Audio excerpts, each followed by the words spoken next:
Welcome to 5 Minutes of X, where we dig into mutant mayhem deeper than Lucifer's lair.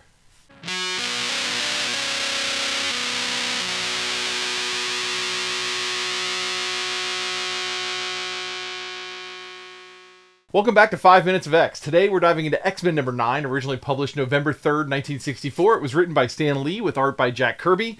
Let's kick off today's spotlight with Lucifer. Lucifer, also known as the Quistalium alien, I may be mispronouncing that, but he's not a mutant, so we won't be specifically tracking him as part of the 5 Minutes of X. But here's the thing, he only shows up in about 18 comics total, and nearly all of them are X books, so yeah, we'll be seeing all of him here anyway. Without spoiling his long arc, let's just say that he's a failed alien invader stopped by Professor X and banished to another realm.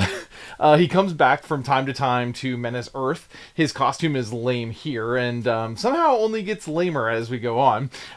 He answers to someone called the Supreme One, who looks even dumber than Lucifer, and I can't even remember his character at all, so we'll find out about that together later on. Right off the bat, this cover is awesome. Literally split in half, just like the issue, half above ground, half below. We open in the North Atlantic. A massive ship is headed for an iceberg, Titanic style. Before the disaster strikes, Scott blasts it with his I-beam, saving the day. Cue a great panel of some olds on the deck, it's like side-eyeing the worn-out Scott. One accuses him of skipping his seasick pills, and the other mutters that this generation just isn't as hardy. So yeah, olds have always accused the young of the same nonsense. The X-Men help Scott back to their room and let him rest up, and Professor X reaches out telepathically. He's found Lucifer, the man who crippled him all those years ago. Professor X gets ambushed underground by Lucifer, who traps him in a hardened dust devil jail bubble. It's as lame as it sounds, but it's what he's got, I guess. Chuck busts free using a gun, but ends up stuck without his wheelchair. Lucifer then drops a nuclear bombshell. Literally, if his heart stops, a nuke goes off. No pressure. Back to the X-Men. They're in Europe at the Professor's request, and the Avengers are also in Europe chasing Thor's hammer. It's never really explained why they're there, and it doesn't really matter for this plot. There's a fantastic beat with a guy in a convertible who's terrified by the Avengers, and then even more terrified by the X-Men. It's solid world building. I really enjoy it. Underground again, Lucifer fires his ionic ray, TM, at the X-Men. They dodge and run straight into the Avengers. A fight ensues because Professor X only tells the X-Men that Lucifer can't be killed, but does not say why, which leads the X-Men to try to stop the Avengers from killing him. If the Professor would just say a bomb will go off if he dies, there would be no need for this fight. It's a long-running trope in comics to contrive a reason for heroes to fight each other. We've seen it here multiple times already, and it can be super fun when it's done right.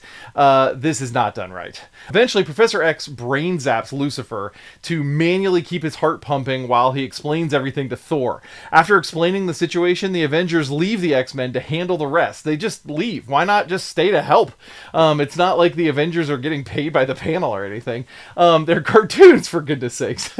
Anyway, the X-Men find the cave where Lucifer and the Professor are hiding out. Cyclops and Professor X get on top of the bomb, and with Professor X guiding him, he disables the firing mechanism, disarming the bomb using his optic blasts. This part is great. Mutants using their powers with finesse but not force to solve a problem. This is the kind of teamwork that makes the X-Men really stand out. Then Xavier lets Lucifer go. Just lets him go. The alien slinks off like a sad puppy. What the hell, Chuck? This issue is uneven. The early scenes are great, the ship rescue, the Europe arrival, the dude in the convertible, all charming and sharp. But the fight between the Avengers and the X-Men is weak, and the reason that they fought is also weak. The setup is forced, the paneling is clunky, and the logic is just barely there. The bomb defusal is a strong payoff. Seeing mutants use their powers cleverly through, together is always super satisfying. But letting Lucifer go, that's just Stan Lee and Jack realizing they had 2 panels left to wrap things up. Bonus points for the Marvel Girl pinup at the end, though, I guess. I don't know. Well, you've survived another session in the Danger Room. For more character info, reading lists, and whatever other nerdy projects I'm tangled up in, head on over to Jordy.com. New episodes drop Wednesdays at noon and Fridays at 4 p.m. Eastern. Remember, if the villain's heart is tied to a bomb, maybe just tell someone before the punching starts.